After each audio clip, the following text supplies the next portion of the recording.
12ই ফেব্রুয়ারি এই দিনটি যতই কাছে আসছে, ঘনিয়ে আসছে, ততই নির্বাচন নিয়ে সন্দেহ সংশয় মানুষের মধ্যে তীব্র হচ্ছে। এর পেছনে নানান ধরনের কারণ আছে।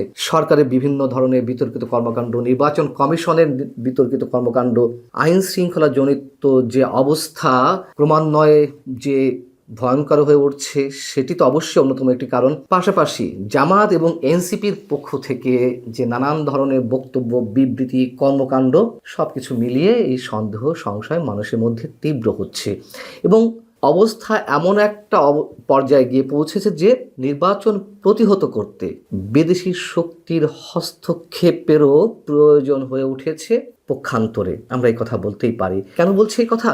শনিবার ইউরোপীয় ইউনিয়নের চিফ ইলেকশন অবজারভার আইভার্স ইজাবসের নেতৃত্বাধীন একটি নির্বাচন পর্যবেক্ষক দল এসেছে। তাদের সঙ্গে বিভিন্ন রাজনৈতিক দলের নেতাদের নানান ধরনের আলোচনা চলছে এবং আমরা জানি ইউরোপীয় ইউনিয়ন একটি বড় নির্বাচনী পর্যবেক্ষক দল পাঠাবে এই নির্বাচনে এবং তাদের মতামতের একটি গুরুত্ব রয়েছে বিশ্বব্যাপী। যেখানে তারা অবজারভার টিম বা নির্বাচন পর্যবেক্ষক দল পাঠায়, তাদের মতামতের উপরে যুক্তরাজ্য তারা অনেকখানি গুরুত্ব দিয়ে থাকে। তেমনই একটি প্রতিনিধি দলের সঙ্গে শনিবার বৈঠক ছিল এনসিপি কি জানিয়েছে তাদেরকে? এটি নাহিদ ইসলাম, এনসিপির আহ্বায়ক, তিনি নিজেই বলছেন সাংবাদিকদের কাছে যে আসন্ন জাতীয় নির্বাচন পর্যবেক্ষণে ইউরোপীয় ইউনিয়ন একটি বড় ও শক্তিশালী পর্যবেক্ষক দল পাঠাতে যাচ্ছে। ইউরোপীয় ইউনিয়ন চাই নির্বাচনটি সুষ্ঠু, নিরপেক্ষ ও প্রতিযোগিতামূলক হোক এবং ফল ঘোষণার পর সবাই যেন তা গ্রহণ করতে পারে। এতে গণতান্ত্রিক রূপান্তরও নির্বিঘ্ন হবে। নাহিদ ইসলামরাও সেটি বিশ্বাস করে। কিন্তু তিনি কি বলছেন? দেশে লেভেল প্লেইং ফিল্ড আছে এমন আত্মবিশ্বাস ও ঐকমত্য সব রাজনৈতিক দলের নেই, এনসিপিরও নেই।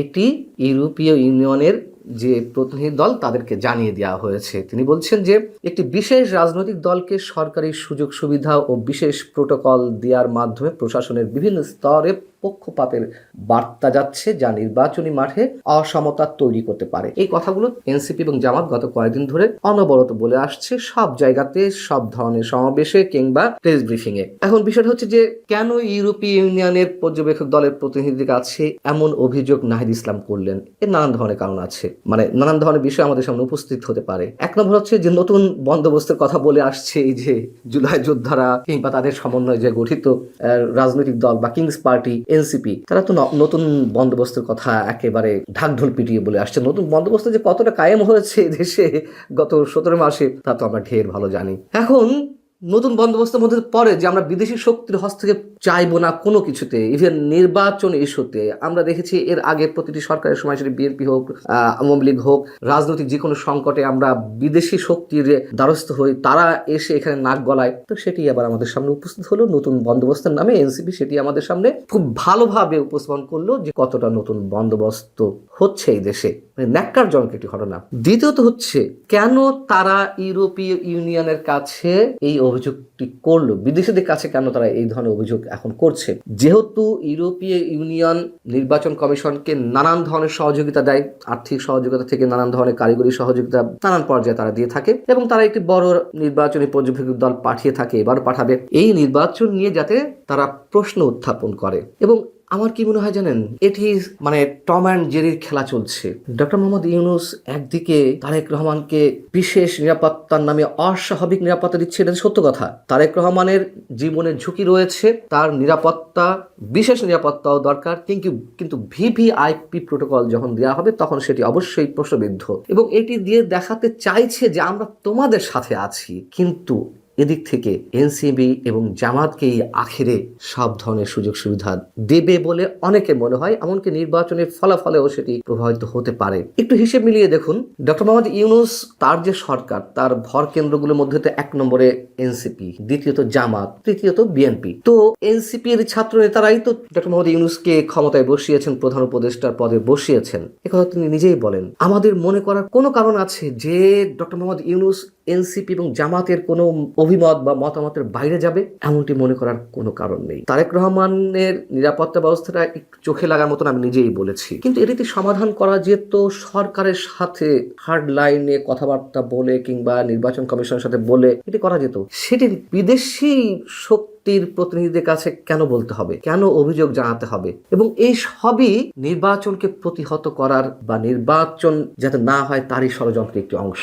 তারেক রহমানের বিষয়ে আরেকটি কথা বলেছেন নাহিদ ইসলাম, গণমাধ্যমের বিষয়ে, যে গণমাধ্যম আবার বিএনপির প্রতি ঝুঁকে পড়ছে। কেন ঝুঁকে পড়ছে তার তো বিভিন্ন কারণ আছে। যদি গণমাধ্যমের ভূমিকা নিঃসন্দেহে ন্যাক্কারজনক, বিতর্কিত, আওয়ামী লীগ আমলে যাচ্ছিল, এখন জাস্ট তার রিভার্স। এখন আওয়ামী লীগের বিরুদ্ধে গিয়ে এখন বিশেষ বিশেষ শক্তির পক্ষে তারা জয়গান গাইছে, হাতে গোনা দুই একটি গণমাধ্যম ছাড়া। তো বিদেশি শক্তির হস্তক্ষেপের দ্বারস্থ তারা হচ্ছে, তারা সব ধরনের কম্পোনেন্ট ব্যবহার করছে নির্বাচন যাতে না হয় তার জন্য। এর ব্যাখ্যা আমি অনেক আগে থেকেই দিয়ে আসছি, অনেক আগে থেকে আপনাদের বলে আসছি, জানিয়ে আসছি যে নির্বাচন এই সরকার আমলে হবে না অথবা হতে দেওয়া হবে না। কেন? জামাত এবং এনসিপি যে ক্ষমতা ভোগ করছে এটি তো তারা সহজে হাতছাড়া করতে চাইবে না। জামাতের জনপ্রিয়তা যতই বাড়ুক এটি তো কোনোভাবে বিএনপির সমকক্ষতায় উঠবে না, খুব স্বাভাবিক। তো এটা ফ্রি ফেয়ার ইলেকশন হলে যেহেতু আওয়ামী লীগ মাঠে নেই, খুব স্বাভাবিক বিএনপি ভালো আসনে জয়লাভ করবে। এবং এই যে কোনোভাবেই ক্ষমতা হাতছাড়া করতে চাইছে না, তার আরো একটু উদাহরণ এর আগে আমি আপনাদের দিয়ে রেখেছি বা আপনারা সবাই জানেন।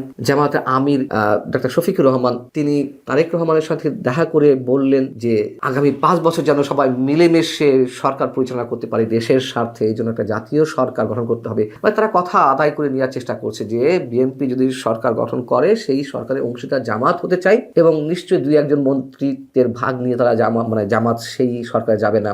যদি জাতীয় সরকার হয় সেক্ষেত্রে তারা তাদের মতো করে হিস্সাটি বুঝে নিতে চাইবে। তো কি মনে হয় তারেক রহমান কি বলেছেন? রাজি হয়েছেন?